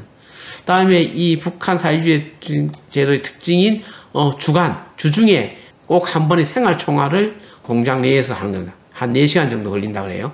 주간 생활총화를 한다든지. 다음에 또 이 퇴근 이후에 북한적인 주민들은 8시간 학습, 8시간 노동, 다음에 8시간 휴식 하니까 이 개성공단 내에 있는 사람들은 8시간 학습 이 부분을 다 못 채우니까 퇴근 이후에 지역 단위 동원과 집단위 교육이 진행함으로써 이 생산 차질이 일어나는 이런 현상이 개성공단 내에 있었습니다. 두 번째는 또 이 평시에 근무 시간에는 이렇게 느슨하게 하다가 나중에 납기를 핑계 대 가지고 연장 근무라든지 야간 근무라든지 휴일 근무라든지 명절 근무라든지 이런 것을 자주 요구하는 겁니다. 이런 것도 자유한 것으로 봐요.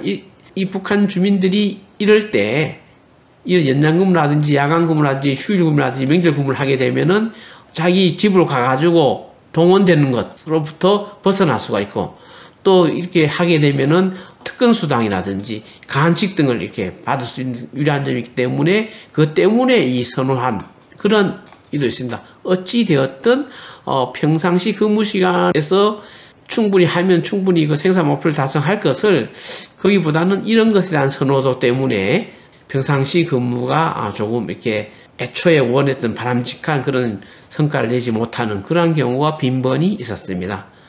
그래서 이런 것들이 결국은 비용 상승을 초래한 겁니다. 왜냐하면은 연장 근무라든지 야간 근무는 평시 근무의 50% 가산되고 휴일 근무라든지 명절 근무는 100%가 이렇게 가산되기 때문에 기업으로서는 비용 상승을 초래할 수밖에 없습니다. 이러한 것들도 향후 남북 경협에서는 우리가 면밀하게 살펴봐야 할 그런 분야입니다.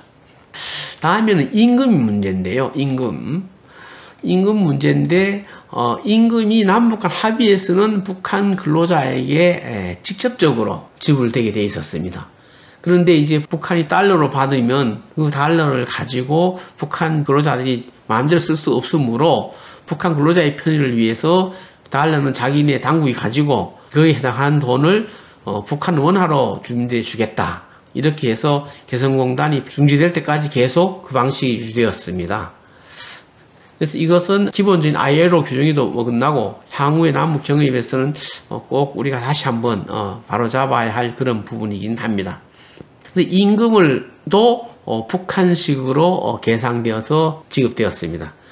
요쪽 부분, 이 좌측 부분은 북한의 어떤 그 기업의 입장에서 북한 노동자가 받아가는 금액이고, 요 우측 부분은 실제로 북한 당이 받는 입장에서 북한의 그 중에서 당국이 얼마를 가져가고 근로자가 얼마를 가져가고 하는 것을 제가 도표로 표현한 겁니다. 요 부분이 더 크죠. 그 이유는 조금 더 설명드리도록 하겠습니다. 일반적으로 이제 개성공단이 중지되기 직전의 그것인데, 일반적으로 북한 주민의 노임은 개성공단이 중지되기 직전에 북한 근로자 1인당 약 한 196불, 200불 가까이 임금을 받았습니다. 임금을 받았고 기업은 1인당 220불 정도 부담한 거예요. 북한 근로자가 받는 임금을 이제 대략적으로 보면은 북한 근로자 임금은 일단 기본급을 받습니다. 기본급이 어떻게 구성되어 있냐 하면은 월 최저노임. 월 최저노임은 남북 간 합의에 의해 가지고 정하는 겁니다. 최초에 50불로 시작해 가지고 매년 5%씩 거의 한두 해를 빼놓고 계속 증액되어 왔던 거예요. 그래서 그것이 71불까지 올라갔고, 다음에 초과 노임은 연장 근무라든지, 다음에 휴일, 야간 근무했을 때 근무한 시간에다가 월 최저 노임의 그 일당을 곱해서 드는 겁니다. 그 중에서 그 시간 동안에 50%를 가산하고 100%를 가산하는 것은 가급금이라 그래가지고 시간 가급금에서 이때는 50%를 가산하고 이때는 100%를 가산해서 한 겁니다. 그래서 사실상 초과 근무한 시간 중에서 어떤 것은 최저노임이 기준이 된 초과 노임으로, 또 일부는 시간 가급금으로 이렇게 추가가 되는 겁니다. 그래서 어찌됐든 기본급에는 최저노임과 초과 근무 시간의 노임, 그리고 휴가비를 포함해가지고 대충 이 정도를 가졌습니다. 거기에다가 초과 근무했을 때 가산되는 금액을 시간 가급금이 있었고, 다음에 오랫동안 근무했거나 직종에 따라서 또 직제, 즉 어떤 보직을 맡고 있을 때 따라서는 가급금이 생겼습니다. 그래서 북한 근로자 1인당 기본급과 가급금을 합쳐가지고 약 160불을 받았었는데, 이것이 북한 근로자가 받는 노임입니다. 이건 노임이고, 여기에다가 이제 인센티브 형태로 상금과 장려금 형태, 또 미사용 휴가비를 수당으로 받아가지고 이것이 결국 따져보면은 북한 근로자가 받는 월 보수액이 되는 겁니다. 월 보수액. 이것의 크기는 요것의 크기와 같습니다. 이것의 크기와 같습니다. 이 월 보수액을 받아가지고 이 월 보수액을 원래는 그대로 북한 근로자에게 주어야 됩니다만은 사실상 당국이 주었죠. 근데 어찌됐든 이 근로자 몫으로 이만큼을 받으면 북한 근로자는 그 중에 이 월 보수액에서 30%는 사회문화시책금이라 그래가지고 근로자가 북한 당국에다가 내는 겁니다. 일단 자기 돈이지만 사회문화시책금을 해가지고 뭐 영화를 본다든지 어떤 국가에서 베푼 여러 가지 사회문화적 그런 혜택을 본 대가로서 북한 근로자가 자기 보수에서 40%를 떼가지고 당국에게 갖다 주는 겁니다. 그리고 나머지 70% 중에서 자기가 일부는 필요한 생필품 쿠폰으로 신청하고 그 나머지는 북한 원화로 환산된 북한 원화로 받는 겁니다. 근데 이 현물 교환권, 이 쿠폰, 이것이 바로 개성공단 근로자들이 다른 북한 공장 기업소에 있는 근로자들보다 유리한 점이에요.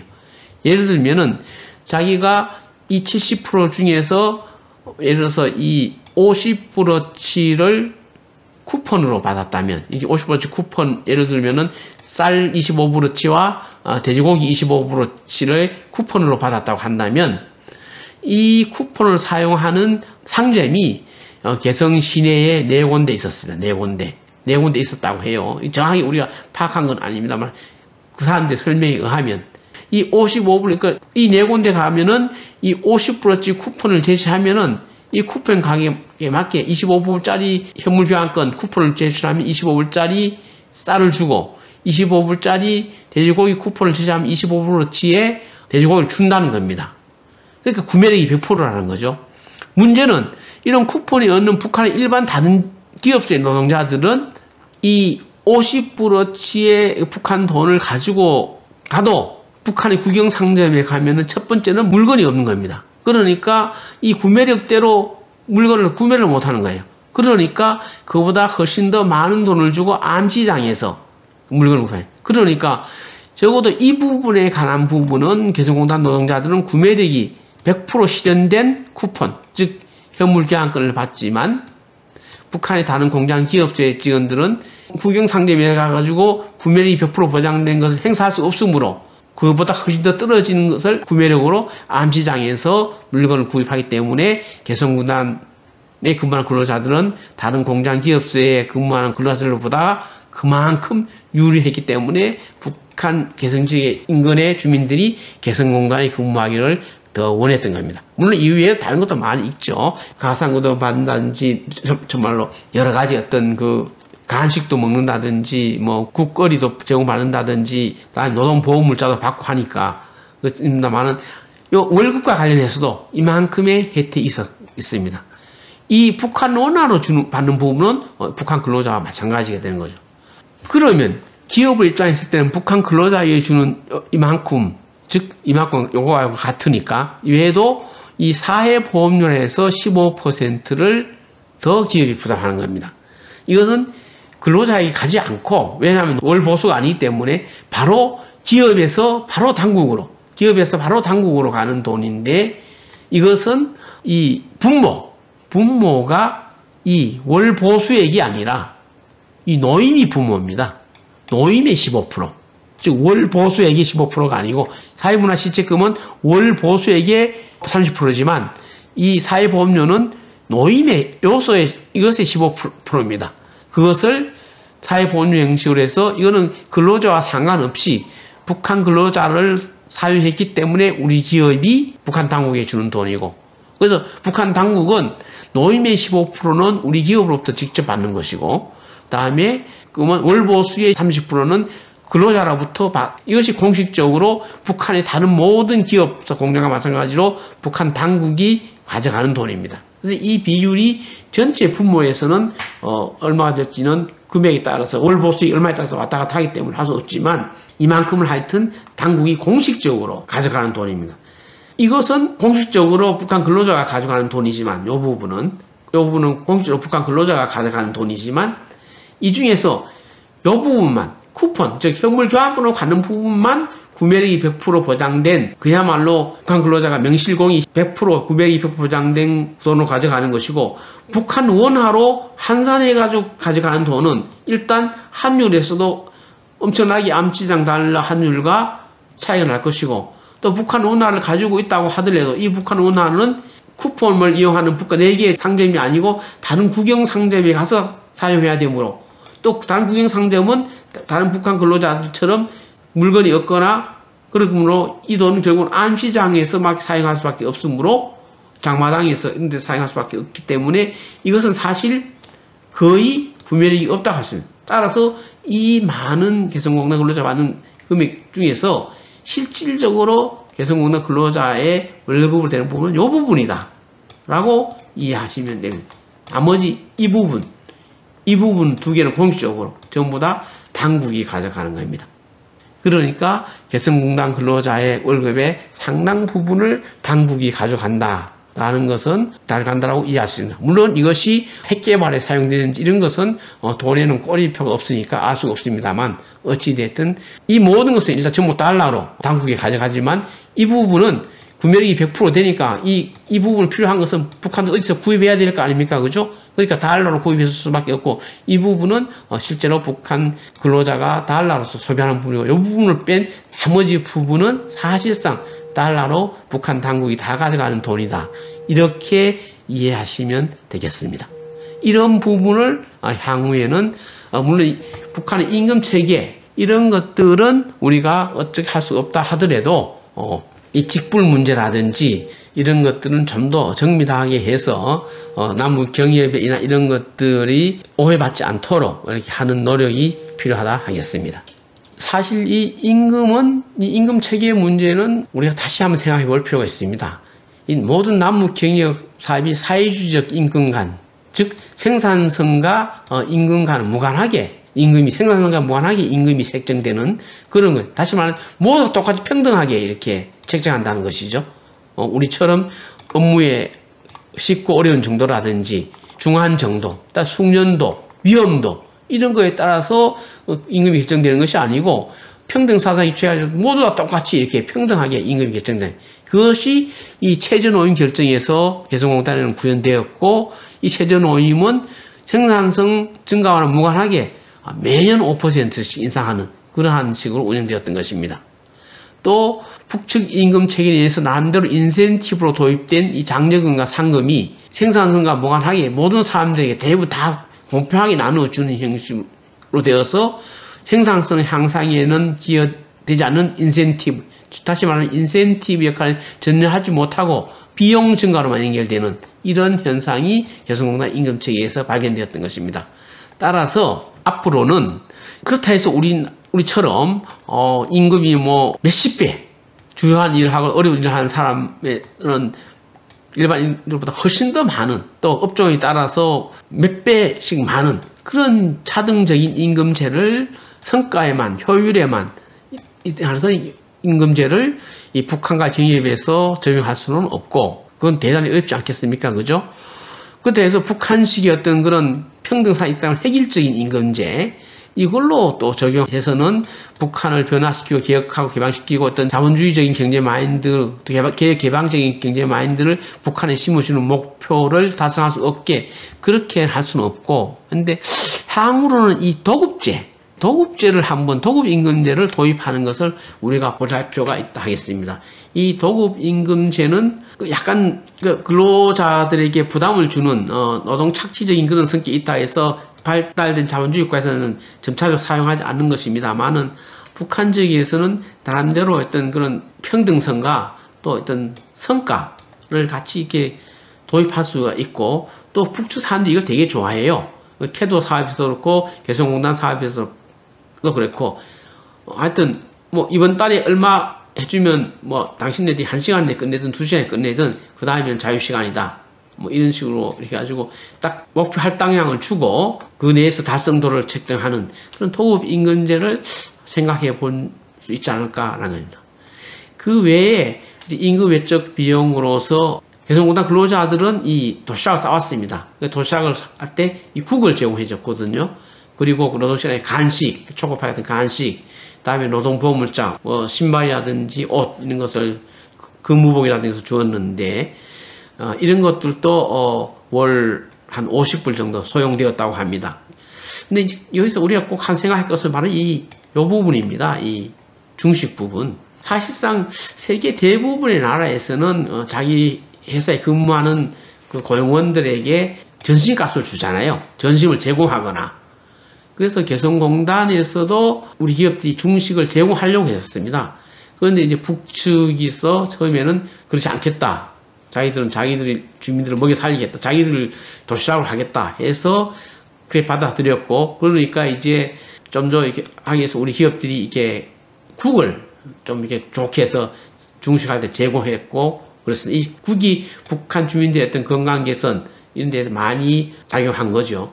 그런데 나중에는 이것도 비용이 좀 드니까 우리 기업들이 이 국 대신 이제 북한의 도시락 싸정 중식을 제공하는 쪽으로 이렇게 하면은 비용이 상승이, 식당도 운영해야 되고 또 비용이 상승이 오니까 나중에는 북한 측은 이 중식을 제공하는 데 대해서 이렇게 초기처럼 그렇게 반대를 하지 않았는데 우리 기업들이 이렇게 처음에 이 중식 제공 의사를 나중에는 많이 희석시켰습니다. 그런데 향후로는 이렇게 자기 공장에서 근무한 고용인들에 대해서는 최소한 이 중식 이런 것들은 제공해 주는 것이 바람직하고 이것이 그 사람들의 건강이라든지 노동 강도를 견디는데도 유리하기 때문에 앞으로는 이것들을 처음부터 하는 쪽으로 우리가 경협이라든지 이렇게 할 때 이것은 우리식 제도이기도 하고 또 이것이 북한 주민들에게 많은 그런 시사한 바 크므로 이런 쪽으로 나가는 것이 바람직하다라고 생각됩니다. 이 남북 경협이 개성공단에서 한 것이 이제 남북 경협의 어떤 총화적인 그런 부분인데 그 이외에 여기서 커버하지 못한 부분을 몇 가지를 더 얘기해 보자면 일단 북측의 남북 경협 기간입니다. 북측의 남북 경협 기간은 당연히 북측은 당국과 민간이 원천적으로 분리될 수 없으므로 이러한 위계 질서를 가지고 시행되고 있다. 남북 경협도 마찬가지 최고의 그거는 노동당 중앙위원회 통일전선부가 총체적으로 관장하고 있고 그 밑에서 사업 규모의 중요도에 따라서 아태와 민경련이 이렇게 관리하고 있다 이 생각했습니다. 이 통일전선부, 북한의 통일전선부, 통전부는 우리 대남 통일전선 책략을 담당하는 노동당 중앙위원회 핵심 부서입니다. 이 통일전선부는 남북 간의 대화라든지, 다음에 교육, 경제교육, 협력, 다음에 첩보, 정보 이런 모든 분야를 총괄하는 기관인데 이 규모도 엄청나게 큰 것으로 알려져 있습니다. 대략 한 3,000명 정도가 근무하는 것으로 알려져 있고 사실은 모르겠습니다만은 3,000명 정도가 근무하는 것으로 알려져 있고 최근에는 IO 그러니까 정보원의 교육이라든지 정보원의 어떤 직접 투입시켜서 이렇게 정보를 얻는 것 이런 것들은 통정부에서 정찰 총국으로 이관했다는 그런 소문도 들립니다. 어찌됐든 이런 것이 빠졌다 하더라도 적어도 이 대남 문제에 관한 최고의 부서다라고 할 수 있습니다. 경협도 당연히 여기서 관장합니다. 이 통일전선부의 막대한 인력들이 우리의 주요 기관, 예를 들어 언론기관이라든지 다음에 주요 기업의 이러한 주요 동향 이런 것들을 꾸준히 한 사람이 계속적으로 꾸준히 축적해서 또 우리 어떤 주요 기관이라든지 기업의 어떤 그런 실적, 현재 상태, 동향 같은 것은 우리의 웬만한 정보보다 더 잘 알고 있다라고 이렇게 전해지고 있습니다. 그래서 이 통정부 사람들한테 괜히 우리가 자기가 알고 있는 지식을 얘기했다가는 조금 우습게 당한다라는 그런 소문이 있을 만큼 아주 집중적으로 이렇게 전문적으로 우리 내부를 들여다보고 있다라고 생각합니다. 그래서 이 민간 경역기구의 민경련도 이 통정부의 한 개의 부서라는 설이 있습니다. 이처럼 다시 말하면 경제와 정치가 북한에 있어서는 분리될 수가 없다는 거죠. 따라서 남북경협도 냉정하게는 정경 분리가 온전히 될 수는 없습니다. 왜냐하면 북측의 카운터파트가 이 정치와 경제 분리되지 않는 통정부가 총괄하기 때문에 그렇습니다. 이런 통정부에서 이 조선 아태평화위, 우리 흔히 아태라고 하는 아태평화위가 대규모 경협은 아마도 아태에서 담당하는 것으로 느껴집니다. 최근에 아태 이름이 잘 없습니다만은 그래서 이 아태가 직접 하기보다는 이 대규모 경협은 그 경협 프로젝트별로 전담 기구를 두고 아태가 얼굴로 나서서 하고 있지 않느냐 이렇게 추정되고 있습니다. 예를 들면 개성공단 같은 경우는 중앙특구개발지도총국이라는 전담기구를 두어서 담당하게 하고 금강산 같은 경우는 명승지 지도국이라는 어떤 전담기구를 두어서 하고 이 개성공단이라든지 금강산 같은 것은 대규모 경협 프로젝트이기 때문에 이런 것은 별개로 독립적으로 이렇게 하고 이 아태가 뒤에서 들여다보고 있다라고 생각되는 것입니다.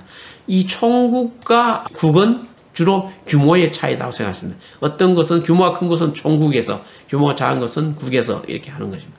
그리고 일반적인 이런 경제협력은 조선민족경제협력연합회, 즉 우리 흔히 말하는 민경연이죠. 민간기구에서 북한이 공식적으로 담당하고 지정했습니다. 그러니까 북한은 이 남북경협조협의 창구로서 경협조협의 창구는 민경연이다. 민간기구라고 북한은 주장하죠. 민경연이라고 하고, 이 남북경협도 이 민경연을 저쪽 창구로 해서 항상 진행된 겁니다. 이 민경연은 중국의 단동, 베이징, 연길에 사무소를 예전에 두고 있었습니다만, 현재는 남북경협이 거의 없기 때문에 많이 축소된 것으로 보입니다. 이 민경연이 이제는 남북경협의 유일 창구입니다. 민간 남북경협, 이런 대단히 국가 간 프로젝트 이외에는 유일 창구이고, 또 북한의 원산지 증명서도 민경연에서 유일하게 발급하고 있습니다. 따라서 이제는 일반 남북경협은 민경연을 중심으로, 대규모 남북경협은 물론 국가 간, 정부 간 협의를 통해서 이루어지는 거겠죠. 이렇게 북한은 분야에 따라서 경제 분야는 민경연을 자기들은 민간기구로 합니다만은 민경연을 창구로, 회담은 조평통을 창구로, 그다음에 사회 문화교류는 민화협을 창구로 이렇게 운영되고 있습니다. 이 남북경협, 어떤 개성공단을 위해서 했던 것도 있습니다만은 이 일반적인 남북경협에서의 문제점은 북한이 아까도 얘기했던 것처럼 민경연을 창구를 하기 때문에 북한은 하나인데 우리의 각 기업이 하기 때문에 일대다의 구도가 되어 있는 것입니다. 그러다 보니까 가당 경쟁을 위해서 북한에 비해서 아주 불리한 입장에 우리 입지에 처하는 경우가 많기 때문에 이런 것을 항상 유의해서 추진해야 된다는 것입니다. 다음에 두 번째는 남북 경협도 이 경제 원칙에 따라서 접근해야지 어떻게 일을 좀 수월하게 해보려고 어떤 이러한 방식의 어떤 유혹에 흔들리면 나중에 많은 법적 문제를 가지고 있다. 그리고 실제로 남북 경협에서 이런 많은 법적 문제가 많이 있었다라는 것입니다. 또 한 가지는 이 북한은 세계 상사중재위원회에 가입하지 않았습니다. 따라서 남북 경협 추진 과정에서 투자 문제라든지 여러 가지 문제에서 남북 간에 분쟁이 발생했을 때 이거 해결할 수 있는 방법이 없는 거예요. 이게 굉장히 큰 리스크를 쓰고 있어야 돼요.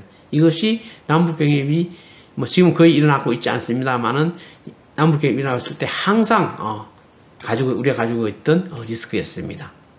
또한 남북경협에는 늘 상존했던 그 위험성이 있는데 남북 간에는 투자보장협정을 체결했습니다. 그런데 이 정치군사적 문제, 정치군사적 북한이 핵실험을 했다든지 장거리 미사일을 발사했다든지 아니면 어떤 도발을 했다든지 이렇게 정치군사적 문제로서 있었을 때 북한은 거기에 대한 그 압박수단으로서 남북경협에 있는 우리 기업들에게 북한으로부터 철수를 요구합니다. 이렇게 했을 때 투자보장협정이 체결되어 있지만 우리 투자된 것을 그대로 놔두고 그것을 해소할 수 있는 모든 것이 법적 제도적으로는 없는 겁니다. 그래서 개성공단이 정지되었을 때 개성공단 내에 있는 우리 모든 기업의 투자를 해소할 수 있는 법적 예수 장치가 없었고 금강산 투자기업도 마찬가지고 이런 위험이 도사리고 있는 겁니다. 이러한 것이 남북경협의 문제점으로서 남북경협이 제도화되고 안정화될 때까지 우리가 항상 가지고 있는 상존하는 큰 문제점이라 아니할 수 없습니다. 이처럼 남북경협을 오랫동안 했고 지금은 거의 이루어지고 있지 않습니다만은 남북경협 과정에서 우리가 이런 성과도 있었고 또 한계도 있었습니다. 대표적인 성과를 본다면 어찌됐든 북한 지역은 우리한테로부터 굉장히 가까운 지역에 있고 노동력이 풍부하기 때문에 인건비가 싸고 또 물류비가 거의 들지 않고 또 토지 임대료 같은 것도 굉장히 저렴합니다. 그리고 북한이 남북 경협에 대해서는 남북 간에 있던 무관세, 관세를 지불하지 않고 또 이 북한이 남북 경협에 대해서는 여러 가지 세제 혜택, 처음 5년간은 면세해주고 그 후에 3년간은 반만 받고 하는 그런 것들을 주었습니다. 그래서 어떤 우리 중소기업, 우리 국내에 있을 때 여러 가지 비용 문제 때문에 지속하기 어려운 우리 중소기업의 어떤 경제적 출로로서 작용한 측면을 우리가 부인할 수가 없습니다. 실제로 남북 경협에 종사했던 개성공단에서 사업을 했던 많은 중소기업 관계자를 만나면 정말로 개성공단에서 나올 때 풀뿌리라도 잡고 버티고 싶었다라는 얘기를 하는 분이 있습니다. 그만큼 자기네들한테는 경제 출렁이 역할을 많이 했다는 거죠. 다음에 또 북한 주민에게도 어찌됐든 임금을 달러로 지급하고, 본인 얘기는 안 같습니다만 달러로 지급한다는 것은 자기들이 임금 명세표에 대해서 다 봤으니까, 다음에 여러 가지 어떤 간접비, 다음에 노동보호물자 등 여러 가지 물자가 지원되었기 때문에 어떤 그런 경협이 일어나는 지역의 인근 북한 주민들의 어떤 삶의 질이 향상되고 어떤 자본주의적 기업 방식, 다음에 경제활동 양식이 스며든 것 또한 부인할 수 없는 사실입니다. 또한 개성공단이 대표적인 합니다만은 남북 주민 함께 생산하고 생활하고 소통했던 그런 공간으로서 남북경협 개성공단, 남북경협기업이 작용했던 것입니다. 그러니까 이 남북관계가 아무리 경색되었을 그런 시기에서조차도 어떤 공동으로 생산하고 생활하고 소통하는 그런 남북관계, 어떤 산소호흡기와 같은 남북관계가 완전히 단절되지 않는 그러한 어떤 역할을 했고, 또 남북관계 긴장이 고조되었을 때도 이 남북경협이 가지고 있는 여러 가지 사항들을 고려해야 하기 때문에 긴장을 격화시키기보다는 그것을 해소하고 조정하려는 그런 안전판의 역할도 한 것이 사실입니다. 그러나 한계도 있었습니다. 제일 큰 한계는 북한이 남북 경협을 자기들이 주권을 일부 유보하면서까지 했을 때는 그만한 목적, 북한의 어떤 어려운 경제난을 탈출한다든지 어떤 민생을 개선한다든지 이런 그런 목적 때문에 주권의 일부를 유보하는 그런 결단을 했는데, 진행되다 보면 그 목적은 다 잊어버리고 이제는 남북 경협에 발을 드러난 것만큼 남측에 대해서 자기들이 약점을 가지고 있다. 그래서 자기들이 어떤 정치 군사적 목적을 위한 압박 수단으로 이것을 빈번히 사용하는 그런 단견적인 그런 행태를 많이 보입니다. 이런 것도 상당히 남북경협이 가지고 있는 한계, 이것이 남북경협의 안정성을 흐트리는 그런 요소작용이었고, 또 이 남북경협 때문에 유사시에 우리가 북한의 어떤 도발, 긴장 고요에 대해서 단호하게 대응할 때 이 혹시 남북경협에 종사하고 있는 그런 주민, 다음에 그 사업이 여러 가지 불이익이라든지 위험에 처할까봐 단호한 대응의 어떤 제약 요인으로 작용했던 경우가 많았습니다. 어찌됐든 이 남북경협은 이제는 정치로부터 어느 정도 이렇게 독립적인 그런 영역을 구축하고 진행돼야 되는데, 북한의 정치상이라든지 한반도의 안보 정세에 매우 취약한 그러한 특성을 가지고 있고, 이 문제 때문에 남북경협은 늘 도돌이표가 되고 그런 한계를 지니고 있었습니다. 다음에 두 번째는 남북경협은 우리 기업에도 이득이 되지만 북한의 어떤 그런 경제회생이라든지 자국 내에 많은 어떤 기업과의 어떤 서로의 연쇄 파급 효과라든지 연계를 통한 이런 그런 시너지 효과, 이런 것을 가져올 테인데, 이 남북경협이 진행되면 될수록 오히려 그러한 애초에 가지고 있던 원대한 비전, 어떤 계획은 사라지고 오로지 어떤 폐쇄적 공을 모기장식 개방을 통해서 그 모기장식 개방 안에서의 어떤 자기들이 필요한 달러 획득원으로 이렇게 아주 이 좁은 시야로서 남북 경협을 나중에 탈바꿈되는, 그래서 자국 기업으로 인식하고 그것을 활용해서 기타 자국에 나는 공장 기업들을 활성화시키고 또 이 전체 북한 경제 전체를 부흥시키는 이러한 애초의 계획은 어디로 갔는지 사라져버리고 어떤 그 달러 획득을 하는 그 단견적인 생각으로 이렇게 탈바꿈되는 그러한 한계를 남북 경협 과정에서 그러한 행태를 북한이 많이 보여주었습니다. 따라서 남북 경협이 가지고 있는 북한 자체의 의미, 즉 북한 경제의 파급 효과가 매우 제한되어 있고, 그다음에 북한 개혁 개방 변화로 가는 하나의 어떤 그런 촉매제 불쑥의 역할로 가는데 굉장히 미진했기 때문에 우리가 애초에 여러 가지 불합리한 위험에도 불구하고 남북 경협을 추진했던 그런 애초의 목적도 매우 희석되는 그러한 한계를 보여주고 있었습니다. 장시간 저와 함께 개성공단을 중심으로 한 남북경협의 현실과 한계, 성과, 또 시사점, 같은 것을 생각해 보았습니다. 장시간 저와 함께 해주셔서 감사합니다.